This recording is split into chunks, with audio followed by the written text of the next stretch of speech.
नमस्कार दोस्तों, आज हम सॉल्व करेंगे एसएससी सीजीएल 2016 में पूछे गए क्वांटिटिव सेक्शन के क्वेश्चन को। ये सारे क्वेश्चन 7 सितंबर को पूछे गए थे। तो चलिए स्टार्ट करते हैं हमारे पहले क्वेश्चन से। हमारा पहला क्वेश्चन है, find the least number which must be subtracted from 18265 to make a perfect square. तो इसे निकालने के लिए सिंपली इसका वर्गमूल निकालेंगे। तो ये 1 से जाएंगे, ठीक है, 2 देन कैंसिल देन 82। तो ये हमारा 3 से कैंसिल होंगे, ठीक है।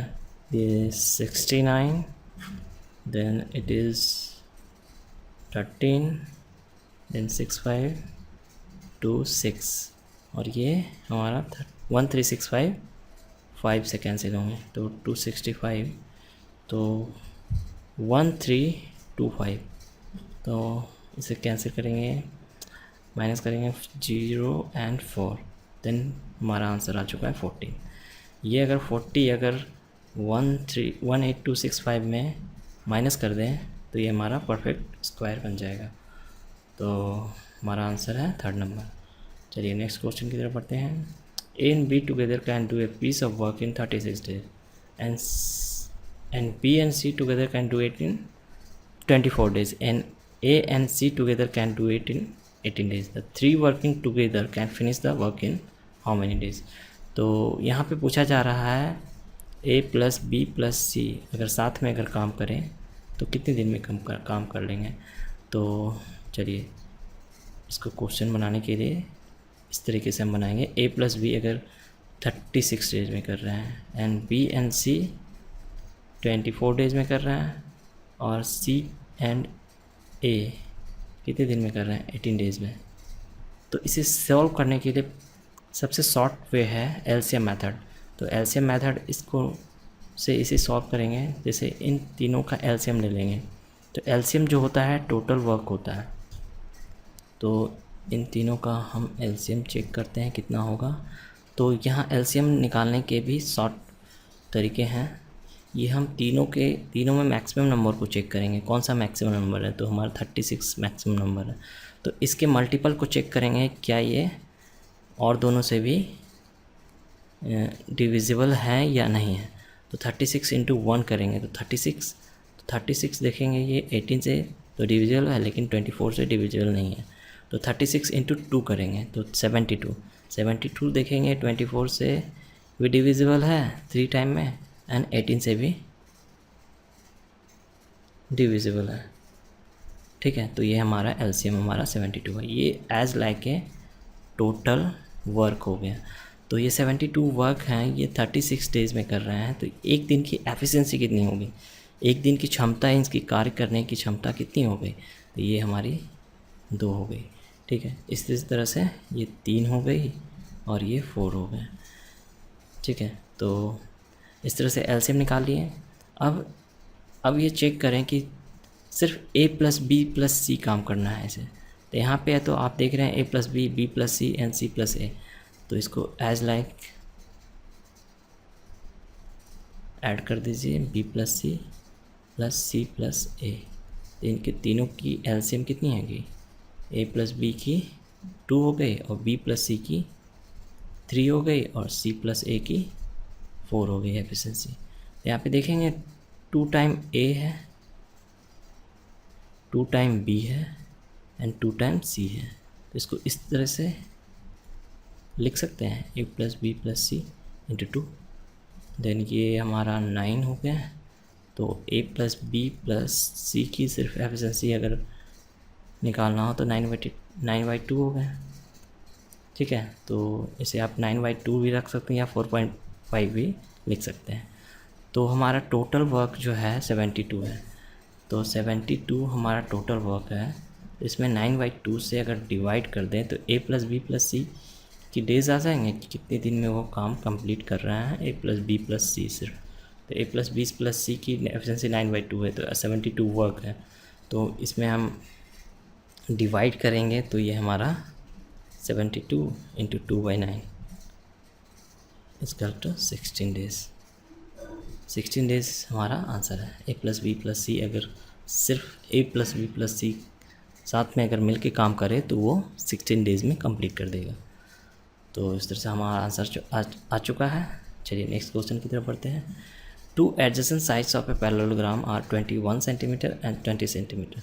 The diagonal joining the end point of this two side is 29 centimetre. The area of the parallelogram is what. ठीक है, तो पैरेललोग्राम पहले बनाते हैं। किस तरह से पैरेललोग्राम होता है, इस तरह से पैरेललोग्राम होता है। ठीक है, तो ये जो होते हैं ये इधर से पैरेलल होते हैं और ये इधर से पैरेलल होता है और इक्वली होते हैं। ठीक है, तो ये हमारा 21 है और ये 20 सेंटीमीटर है और इसकी डायगोनल पहला डायगोनल जो है 29 सेंटीमीटर है। तो यहाँ से आप देखें कि ये ट्रायंगल जो है दोनों सिमिलर ट्रायंगल है। अगर ए बी सी डी की बात करें तो दोनों ट्रायंगल जो है सिमिलर हैं। तो अगर एक ट्रायंगल के एरिया को हम फाइंड कर दें तो दोनों ट्रायंगल के एरिया को ऐड कर देंगे तो ये पूरे पैरेललोग्राम का एरिया निकल जाएगा। तो हम इसी मेथड को यूज़ करेंगे। आपको अगर तीनों साइड दी गई है एक ट्रायंगल के तो ये आपकी ट्रायंगल है। ठीक है, इसे निकालने के लिए आपको 21, 20 एंड 29, तो इसे निकालने के लिए एस फार्मूला का यूज़ करेंगे। ठीक है, एस बराबर A plus B plus C by 2। That means आपकी आ गई है 21 plus 20 plus 29 by 2 equal to 35। तो नेक्स्ट है एरिया अगर फाइंड करना है तो S into S minus A, ये वाला फार्मूला है, S minus B and S minus C का अंडर रूट। इस मेथड से यूज़ करके हम ट्रायंगल का एरिया निकालेंगे। ठीक है, 35 into 35 minus 21 and 35 minus 20 and 35 minus 29।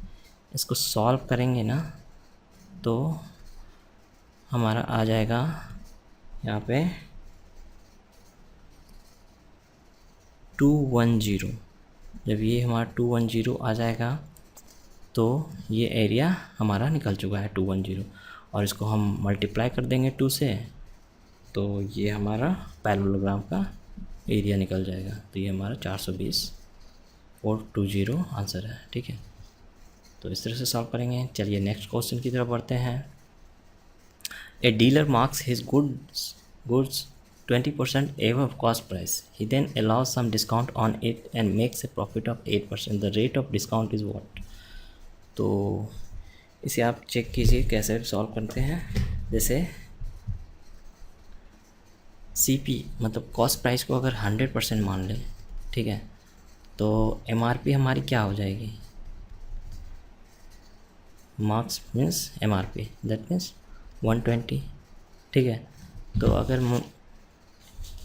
मेरी कॉस्ट प्राइस 100 है और मैंने उसे एवब करके मतलब कि 20% उसकी रेट को इंक्रीज़ करके मैंने MRP रखा और इस पर मुझे कितना डिस्काउंट देना चाहिए, ठीक है, कि ये मेक ए प्रॉफिट ऑफ 8%, मतलब कि ये 120 का कितना परसेंट है?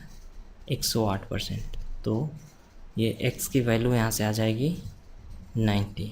तो हमें डिस्काउंट जो दिया गया है वो डिस्काउंट अगर पता करना है कि कितना दिया गया है तो 100 माइनस 90 में माइनस कर देंगे, मतलब 10% आपका डिस्काउंट दिया गया है, तभी तो ये 108% आया है। ठीक है, तो यहाँ से इस तरह से सॉल्व करेंगे। ठीक है, चलिए नेक्स्ट क्वेश्चन की तरफ बढ़ते हैं। हमारा आंसर है 3। नेक्स्ट क्वेश्चन को देखते हैं क्या है। Sum of 2 number is thrice their difference, their ratio is what.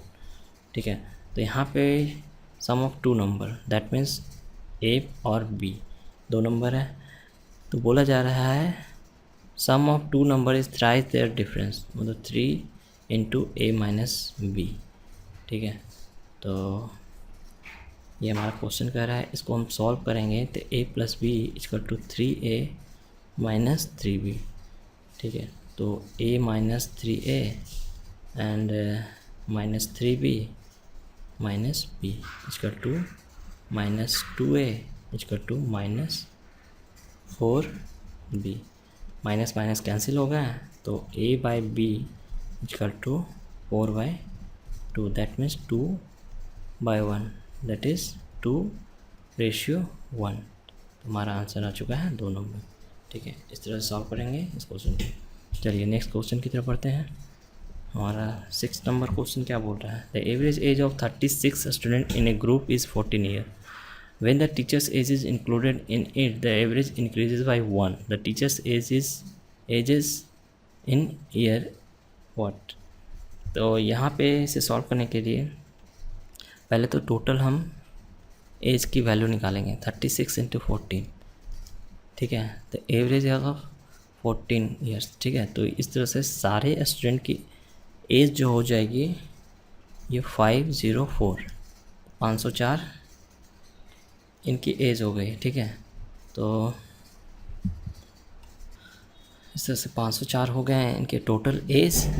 तो इसमें बोला जा रहा है अकॉर्डिंग टू क्वेश्चन 504 में एक टीचर की एज को इंक्लूड किया जा रहा है, मतलब कि टीचर की एज मान लिया x है और फिर इसकी एवरेज निकाल दी गई है। तो टीचर अगर इंक्लूड हो गए हैं तो 36 स्टूडेंट थे, तो टीचर अगर एक और आ गए हैं तो 37 टोटल हो गए। तो इनकी जो एवरेज है 14 से इंक्रीज होके 15 आ गई। तो इस तरह से इसको सॉल्व कर लेंगे, तो x की वैल्यू यहाँ से आ जाएगी हमारी 51। तो टीचर की एज जो है 51 होगी। तो इस तरह से सॉल्व करके हम इस क्वेश्चन को सॉल्व करेंगे। चलिए नेक्स्ट क्वेश्चन की तरफ बढ़ते हैं। Question number 7, a dishonest dealer professes to sell his goods at cost price but uses a weight of 875 grams for the kilogram weight. His gain in percentage is what? तो इसे solve करने के लिए आपको सिंपली 875 ग्राम्स, मतलब कि अगर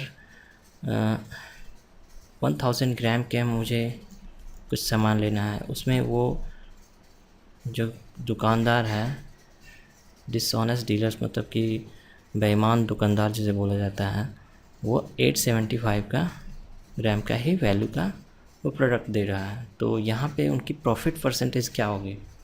तो यहाँ पे आप जो 875 1000 माइनस 875 मतलब कि वो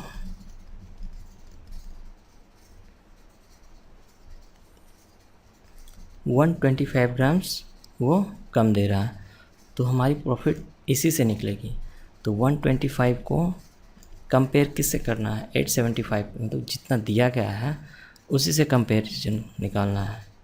तो इन दोनों से कंपेरिजन अगर निकालेंगे तो 100/7, दैट मीन्स 14.2/7। तो ये हमारा प्रॉफिट परसेंटेज हो गया उस डीलर का। तो कंपेयर करना है 875 से। ठीक है, चलिए नेक्स्ट क्वेश्चन की तरफ बढ़ते हैं। ये हमारा आंसर ये हो गया। चलिए, A's salary is 50% more than that of B, then B's salary is less than that of A by what. तो यहाँ पे ए की सैलरी जो है बी की सैलरी से, बी अगर 100 रुपीज़ उनका सैलरी है तो ए की सैलरी है 150। ठीक है, तो यहाँ से कितने का डिफरेंस है? 50 का डिफरेंस है। और कंपैरिजन किससे करना है? ए से। तो ए से 150 इंटू 100, ये कैंसिल करेंगे तो 100/3, दैट मीन्स 33/1/3। हमारा इतना परसेंटेज वो लेस है। ठीक है, तो हमारा आंसर 2 नंबर है। चलिए नेक्स्ट क्वेश्चन की तरफ बढ़ते हैं। 9, speed of A boat along and against the current are 14 kilometre and 8 kilometre respectively. The speed of the current is what? तो यहाँ पे बोला जा रहा है कि एक बोट की जो स्पीड है वो करंट के साथ, मतलब कि एक बोट है उसकी स्पीड जो है ये अगर करंट मतलब कि धारा की स्पीड के साथ जो है 14 किलोमीटर है। तो B plus c boat and current की स्पीड है 14 किलोमीटर पर आवर। एंड दूसरे में बोला जा रहा है कि अगेंस्ट द करंट, मतलब कि अगर ये बोट जो है इस साइड में डायरेक्शन में, करंट इसी डायरेक्शन में है और बोट जो चल रही है इस डायरेक्शन में, ठीक है। तो इसकी बोला जा रहा है कि बोट माइनस सी, मतलब करंट को, मतलब कि इसकी स्पीड होगी boat minus current, that means 8 kilometres per hour. Question हमारा यही बोला जा रहा है। तो इन दोनों को अगर सॉल्व करेंगे तो ये सी कैंसिल हो जाएंगे, तो 2b that means 14 plus 2 equal to 22।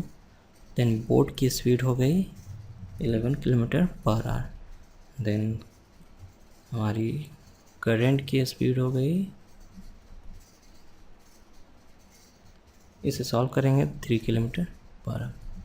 तो स्पीड ऑफ करंट इस पूछा जा रहा है, तो 3 किलोमीटर पर आवर। इस तरह से सॉल्व करेंगे। चलिए नेक्स्ट क्वेश्चन की तरफ बढ़ते हैं। If the simple interest on ₹1 for 1 month is 1 पैसा, then the rate % per annum will be what? तो यहाँ पे आप चेक करें कि ये रुपीज़ में है और ये पैसे में है।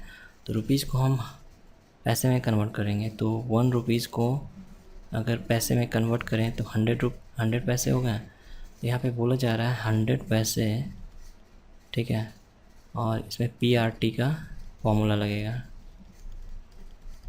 तो 100 पैसे हैं और हमारा रेट तो निकालना ही है, ठीक है। और टाइम बोला जा रहा है 1 मंथ, दैट मीन्स इसको ईयर में चेंज करना होगा हमें, तो 1/12, ठीक है। Then the what percent annum rate percent per annum will be what, तो 100 से डिवाइड भी करना होगा, ठीक है। तो यहाँ पे हमारा जो है 1 पैसे इंटरेस्ट मिल रहा है, ये इंटरेस्ट है, ठीक है। तो यहाँ से इसको सॉल्व करेंगे तो r बराबर 12% आ जाएंगे हमारे। तो ये हमारा आंसर हो चुका है, 3 नंबर हमारा आंसर है। चलिए नेक्स्ट क्वेश्चन की तरफ बढ़ते हैं। If a by v plus b by a equal to 1 then the value of aq plus bq will be what? तो according to question a by b plus b by a equal to 1, then इसे आप solve करेंगे तो a² plus b² by ab equal to 1, that means a² plus b² equal to ab होंगे, ठीक है। तो a² minus plus b² minus ab equal to 0। तो यहाँ से बोला जा रहा है aq प्लस bq, तो aq प्लस bq का फार्मूला होता है a plus b into a² plus b² minus ab, ये हमारा फार्मूला होता है, इसे याद रखना पड़ेगा आपको, ठीक है। तो यहाँ से हम a प्लस बी को as like a plus b लिख लेंगे और a² plus b² minus ab को 0 कंसिडर, क्योंकि 0 इसकी वैल्यू, तो हमारा aq plus bq equal to 0 आ गए। इनसे 0 से मल्टीप्लाई करेंगे तो 0 ही आएंगे। तो हमारा आंसर आ चुका है 2 ऑप्शन में 0। चलिए नेक्स्ट क्वेश्चन की तरफ बढ़ते हैं। हमारा 12 नंबर क्वेश्चन क्या बोल रहा है, p equal to 99 then the value of p into p² plus 3p plus 3 will be what. तो इसे सिंपली सॉल्व करने के लिए आपको इसे सॉल्व करना पड़ेगा पहले, ठीक है। तो p into p² plus 3p plus 3, ठीक है। तो ये हमारा PQ plus 3p² plus 3p। तो यहाँ पे आप चेक कीजिए कि इसमें कुछ ऐड करें और कुछ माइनस कर दें तो इसमें फ़र्क, अगर सेम नंबर को अगर ऐड कर दें अगर 1 को ऐड कर दें और 1 को माइनस कर दें तो कुछ फ़र्क नहीं पड़ने वाला है ना। तो ये हमारा एक इक्वेशन बन जाएगा, मतलब कि फॉर्मूला बन जाएगा। दैट मीन पी क्यू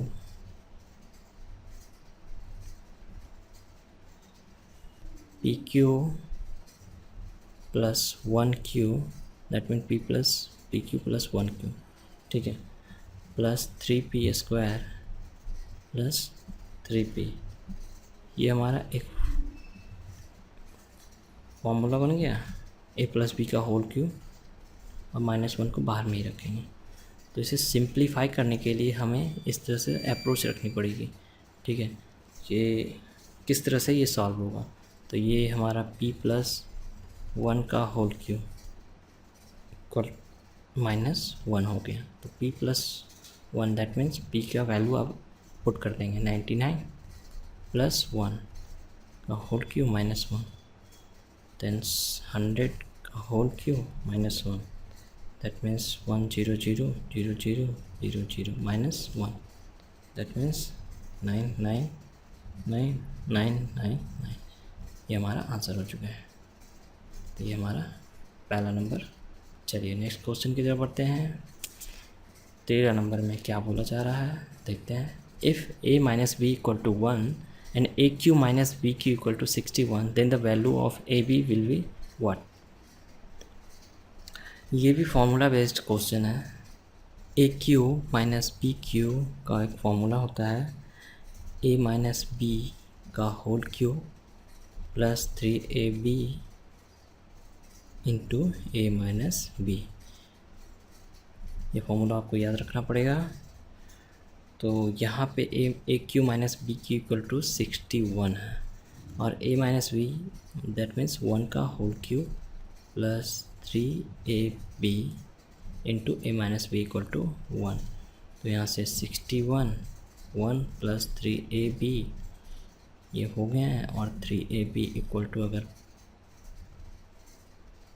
किया जाए तो 60 आ जाएंगे। Then a by b equal to 60/3 that means 20। तो हमारा आंसर आ चुका है 20। चलिए नेक्स्ट क्वेश्चन की तरफ बढ़ते हैं। हमारा 14 नंबर क्या बोला जा रहा है। x by a plus b plus 1 equal to x by a minus b plus a minus b in divide a minus a plus b, then x is equal to what?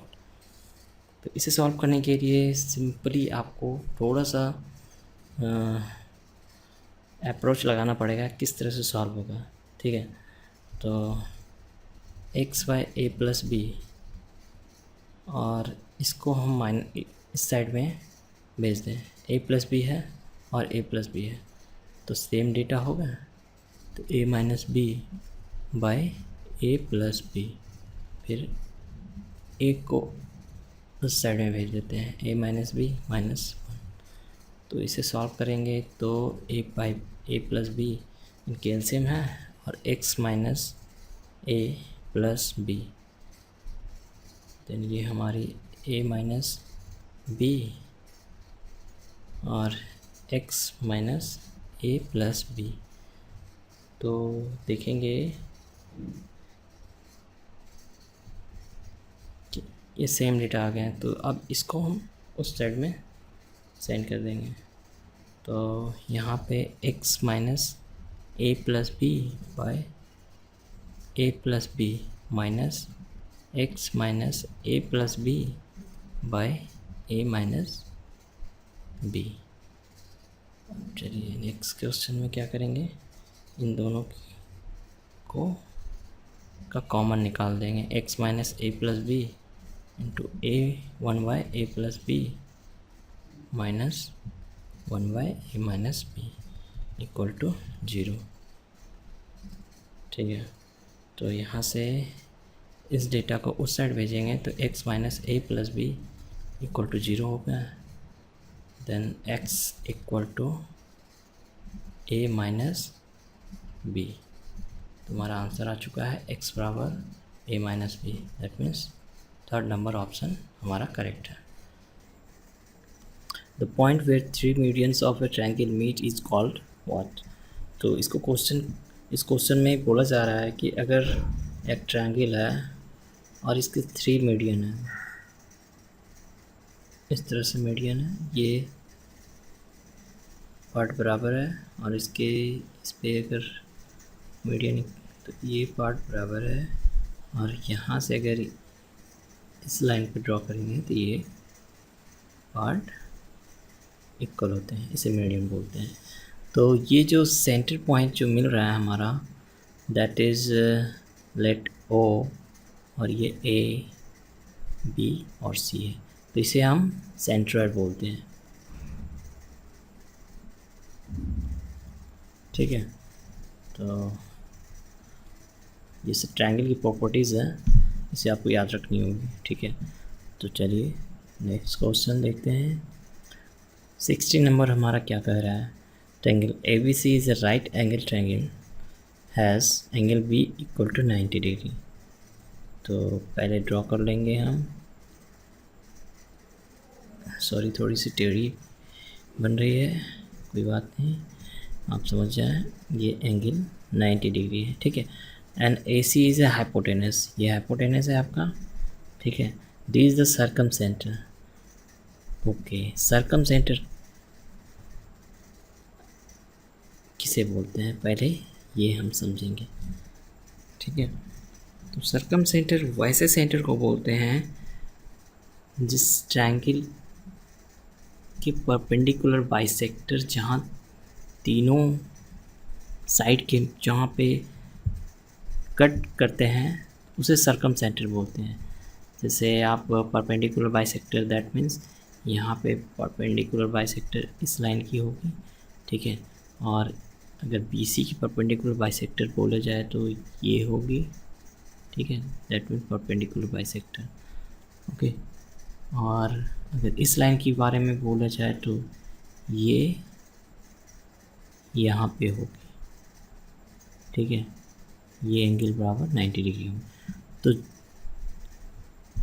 और हमारे जो तीनों vertex होते हैं जहाँ cut point मिला है वो इक्वल होते हैं।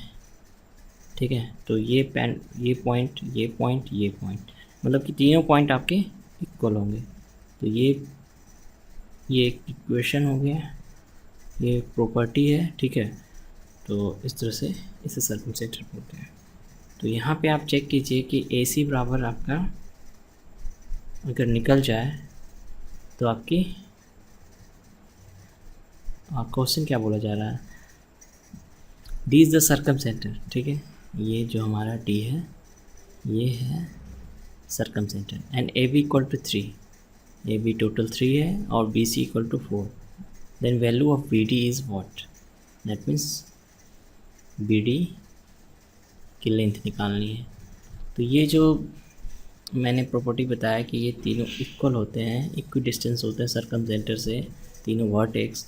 तो अगर मैं इस साइड की ये पार्ट में निकाल लूँ ए डी, तो obviously a d equal to b d होंगे और ये इक्वल होंगे सी डी के।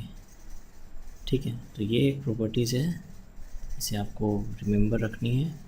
ठीक है, चलिए, तो हमें अगर 3 और 4 दो साइड दिए गए हैं तो हाइपोटेनस बराबर आप निकाल लीजिए a b square plus b c square, that means a b square equal to 3 square plus b c square equal to 4 square. ठीक है, तो hypotenuse that means a c square. ठीक है, तो सिर्फ ए सी अगर निकालना हो तो 9 + 16 का अंडर रूट, दैट मीन्स 25 का अंडर रूट, दैट मीन्स 5। तो ए सी अगर 5 हो गए हैं और ये दोनों पार्ट इक्वल हैं तो ए डी बराबर ए सी बाई 2 हो गए, दैट मीन्स 5/2, दैट मीन्स 2.5 हमारा आंसर हो गया।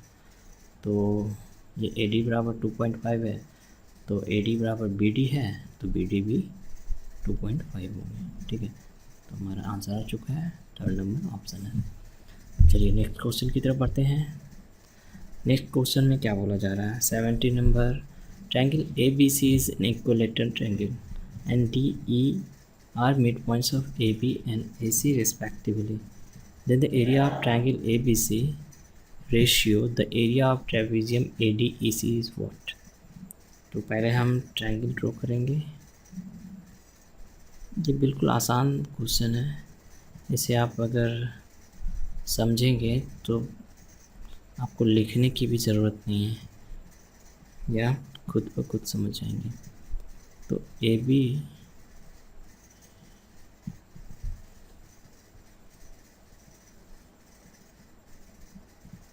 की जो मिड पॉइंट्स हैं डी है और बी सी के ई है, और इस दिने को हम मिला दिए।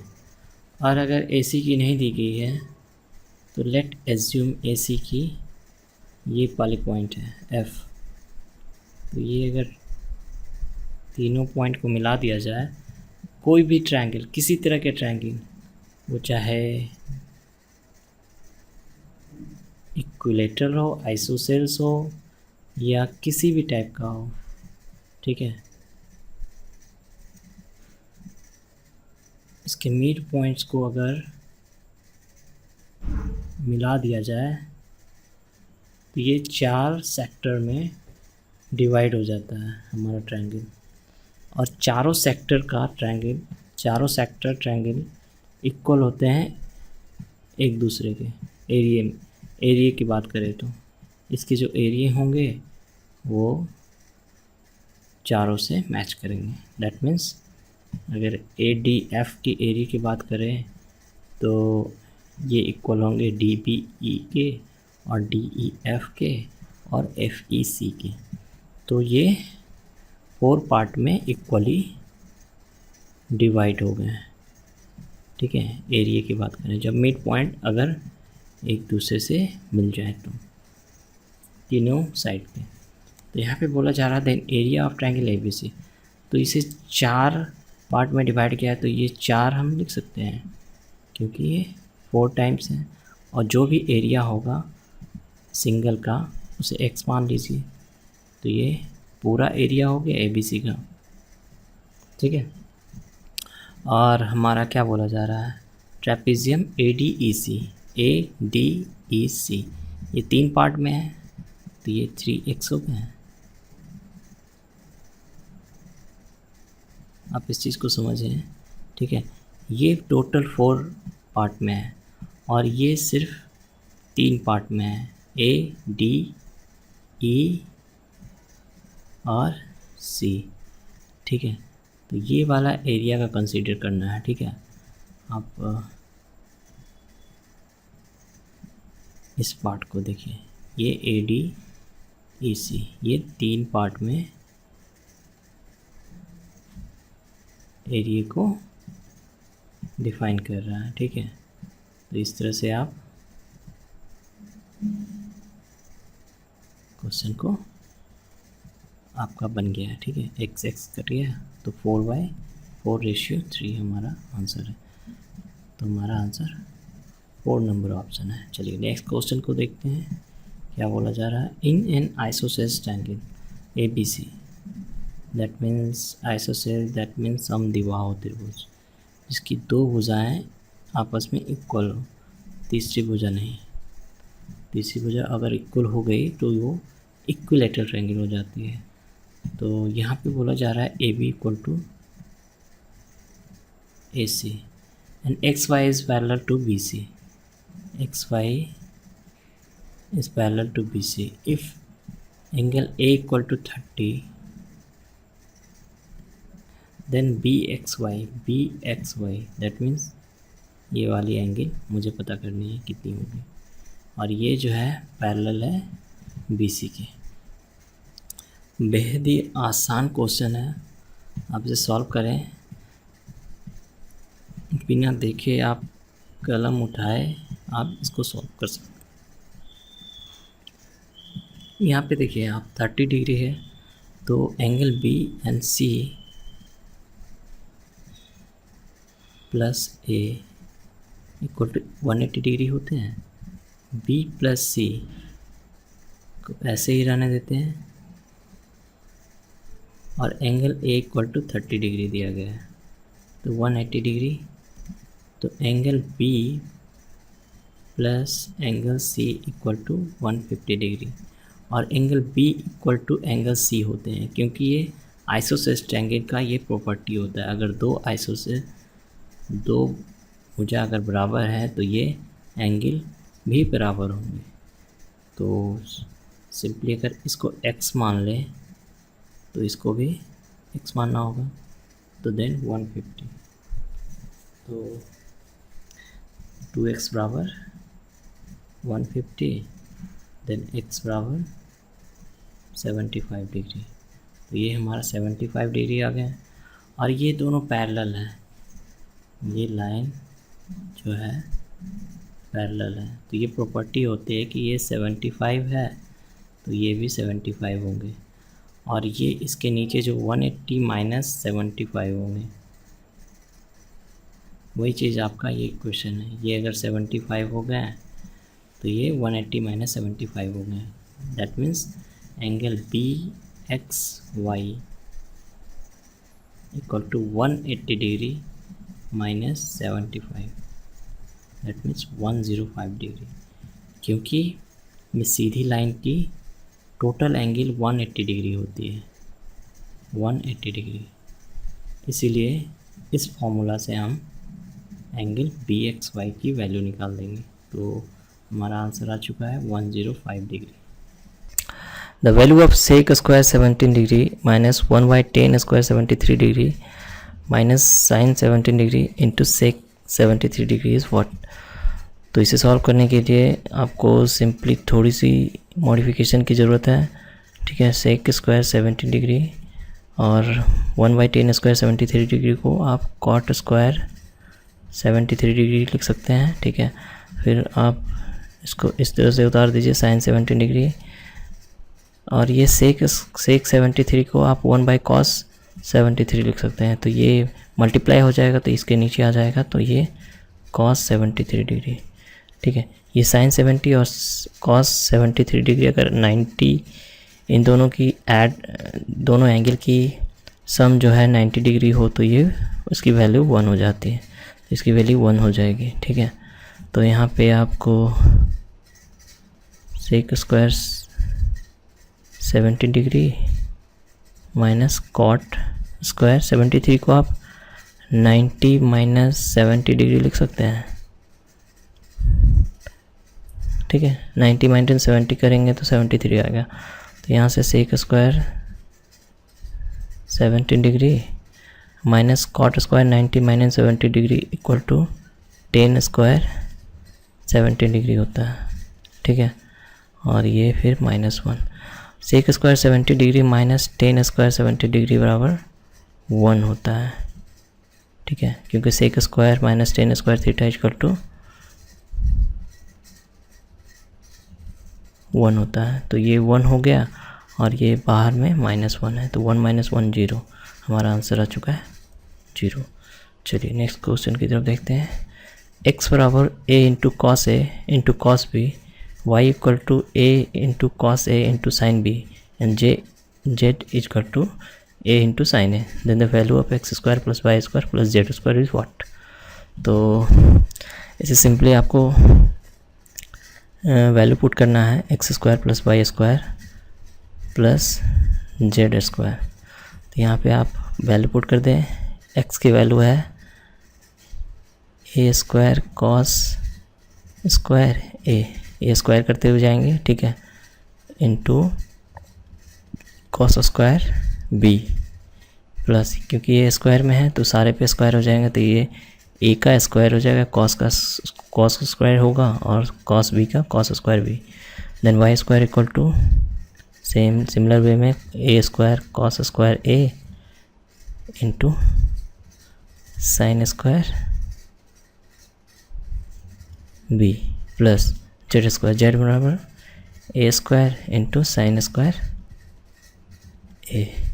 अब ये देखें आप, ये A square into cos square दोनों में कॉमन है, इन दोनों में तो A square cos square A को कॉमन निकाल लेंगे और ये कॉस स्क्वायर बी बच जाएगा प्लस साइन स्क्वायर बी।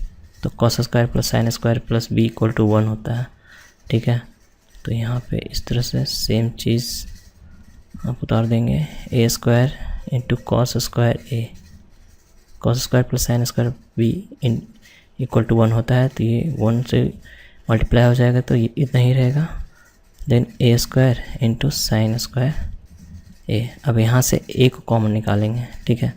तो कॉस स्क्वायर ए प्लस साइन स्क्वायर ए। देन यहाँ से आपको सिर्फ ए स्क्वायर आंसर आ जाएगा, क्योंकि cos square plus sine square A equal to A square 1 होता है, ठीक है। चलिए नेक्स्ट क्वेश्चन को देखते हैं क्या है। 1.6 metre tall observer is 45 metres away from a tower, ठीक है। ये हाइट एंड डिस्टेंस का question. The angle of elevation from his eye to the top of the tower is 30 degree. Then the height of the tower in metre is what. जब तक draw नहीं करेंगे तब तक ये क्वेश्चन समझ में नहीं आएगी, ठीक है। तो आपको बोला जा रहा है 1.6 जो है एक टावर को 1.6 ये है, ये मेन का हाइट है, ठीक है। तो ये जो है एक टावर को देखता है, यहाँ पे उनकी आंखें हैं यहाँ पे, ठीक है। तो यहाँ से एक टावर को देखता है कितने डिग्री पे, ये 30 डिग्री पे, ठीक है। और ये हमारा बोला जा रहा है ये भी 1.6 होगा यहाँ तक, और ये बोला जा रहा है कि 45 मीटर अवे है। तो यहाँ से 45 मीटर अवे है, ठीक है। तो हमारा सब कुछ बन चुका है। इसको आप x मान लें, क्योंकि आपकी टावर की हाइट निकालनी है। तो ये 1.6 प्लस x हाइट जो होगी टावर की हाइट होगी। तो यहाँ पे tan 30 को आप ले लें, tan 30 equal to x by 45 हो गया, ठीक है। तो 1/√3 इक्वल टू x बाई 45। तो x बराबर हमारा आंसर आ चुका है 45/√3 इक्वल टू 15√3। अभी हमारा √3 का वैल्यू दिया हुआ है, तो इसको मल्टीप्लाई कर लेंगे 15 इंटू 1.732, ठीक है। तो ये समथिंग आपका 25.98 आएगा, ठीक है। और इसमें आप 1.6 को ऐड कर देंगे, 1.6, तो हमारा आंसर आ चुका है 27.58। तो ये हमारा आंसर है, ठीक है। चलिए नेक्स्ट क्वेश्चन को देखते हैं, 22 नंबर। चलिए हमारा DI का क्वेश्चन है। तो इस क्वेश्चन में क्या कह रहा है, the following pie chart shows proportion of population of 7 village in 2009। Study the pie chart and answer the question that follows, ठीक है। If the below poverty line population of the village X is 1 to 160, then the population of village S is what। तो यहाँ पे 2 diagram दिया गया है। First diagram ये हमारा और सेकेंड डायग्राम ये है। इससे रिलेट कर रहा है, ये मेन डायग्राम है और इसके अंदर जो परसेंटेज है इस तरह से दिया गया है, जो है बेलो पॉवर्टी लाइन दिया है, ठीक है। तो यहाँ पे बोला जा रहा है the below poverty line population of X is 1 to 160। तो मतलब कि x का जो है, x अगर 100 मान लें, उसका 38% जो है बेलो पॉवर्टी है। तो ये यही बोला जा रहा है x इज़, तो ये 38% हमारा। तो ये जो 38% है कितने का परसेंटेज है, मतलब कि x बराबर कितना है 16%। तो 16% का जो है ये 38% है, समझ रहे हैं। तो 16 का 38% बराबर 1 to 160 है। तो 16 में आपका 100 अगर निकालना हो, 16 का 38% 1 to 160 है। तो 16% मतलब कि टोटल ये जो है टोटल परसेंटेज अगर निकालना हो 100 अगर इसको मान लें, तो ये हमारा हो जाएगा 12160 इंटू 100/38, ठीक है। तो ये हमारा, इसको सॉल्व करेंगे ना तो 32,000 आ जाएगा। तो ये हमारा x का जो है पॉपुलेशन, टोटल पॉपुलेशन 32,000 है। तो बोला जा रहा है कि आपका then the population, whole population of village S, तो एस बराबर निकाल लेंगे। जब ये 16% बराबर 32,000 है, ठीक है, तो 11% बराबर निकाल लेंगे यहाँ से, ठीक है। तो यहाँ से अब मेन आपका वैल्यू चलेगा, तो 16% बराबर 32,000, तो यहाँ 11% बराबर आपका 32,000/16 इंटू 11, इसको सॉल्व करेंगे तो आप 22,000 आएंगे। तो ये आपके 22,000 आंसर हो गए। तो एस का जो पॉपुलेशन है ये 22,000 होंगे। तो चलिए नेक्स्ट क्वेश्चन को देखते हैं। The ratio of the below poverty line of the population of T of to that of the below poverty line population of village Z is what. तो यहाँ पे बोला जा रहा है कि पॉवर्टी लाइन के बेलो की बात हो रही है। तो यहाँ पे आप चेक कीजिए, टी है और जेड है। तो टी की कितनी वैल्यू है, टी 21% है, और जेड कितनी है, जेड आपकी है 11%। तो इसकी पॉवर्टी लाइन कितनी है, पॉवर्टी लाइन में कितनी परसेंटेज है, 21% का टी का आप यहाँ से चेक कीजिए 46%, 46, तो 46% इसका निकल जाएगा। और ये इसका 11% का कितना है, जेड ये 42%, यहाँ 42%। अब इसे सॉल्व कीजिएगा तो आपको आंसर आएगा 23:11। तो ये हमारा आंसर है, ठीक है। इसको सॉल्व कर लीजिएगा, ठीक है।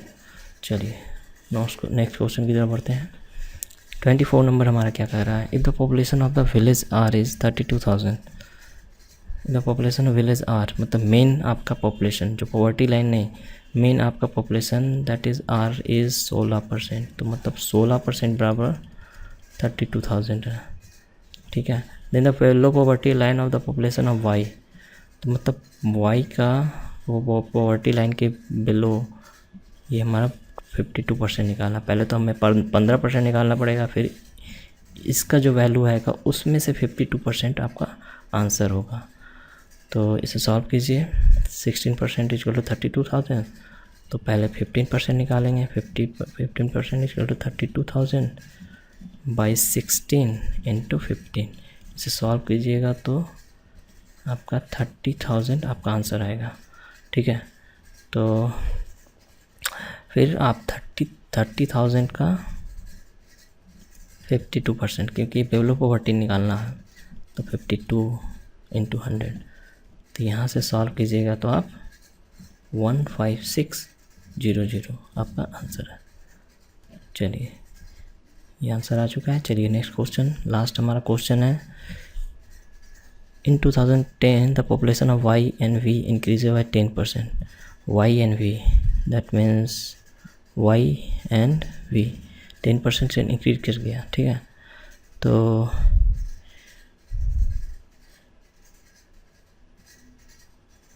And the percentage of population below poverty line remains unchange, मतलब कि आपका बिलो पॉवर्टी लाइन वो उसी तरह से है। If in 2009 the population of village Y was 30,000 then the below poverty line population of village V is in 2010 is what, ठीक है। तो यहाँ इफ़ इन 2009 मतलब कि ये आपकी डेटा है 2010 की, और बोला जा रहा है 2009 में अगर पॉपुलेशन ऑफ वाई वाज 30,000, तो वाई में वाई का कितना है 15% है, तो वाई का पॉपुलेशन था 30,000, तो वाई बराबर 15% बराबर 30,000, ठीक है। तो और वी का पॉपुलेशन कितना था 10%, तो यहाँ से हम 10% निकाल लेंगे। 10% इक्वल टू 30,000 बाई 15 इंटू 10, इसे सॉल्व कीजिएगा तो आपका आंसर आ जाएगा 20,000। ठीक है, तो अब बोला जा रहा है कि 2010 में आपकी पॉपुलेशन इंक्रीज़ कर गई। ठीक है, तो ये आपकी वी की है। ठीक है, वी में 10% इंक्रीज कर गई, तो 110/100, इसे सॉल्व कीजिएगा। ठीक है, तो ये 00 कट गया, आपका 22,000 एंड 22,000 आ गया।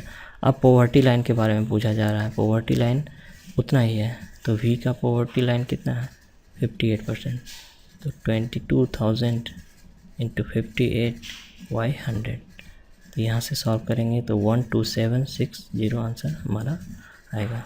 तो हमारा आंसर है 12760। ठीक है, चलिए ये हमारा लास्ट क्वेश्चन था। आई होप आपको क्वेश्चन समझ में आई होगी सारे। अगर आपके कुछ डाउट हैं, कोई क्वेश्चन आपकी क्वेरी है जो आपको समझ में नहीं आई है, तो हमें कमेंट बॉक्स में ज़रूर लिखें। जो क्वेश्चन आपको समझ नहीं आ रही हो उससे रिलेटेड वीडियो बना दूंगा। ठीक है, तो SSC स्मार्ट क्लास देखते रहें और हमारे चैनल को सब्सक्राइब करना ना भूलें। नीचे हमारा सब्सक्राइब का बटन होगा, उसे ज़रूर क्लिक करें ताकि आपको नए वीडियो की अपडेट हमेशा मिलते रहे। थैंक यू, धन्यवाद।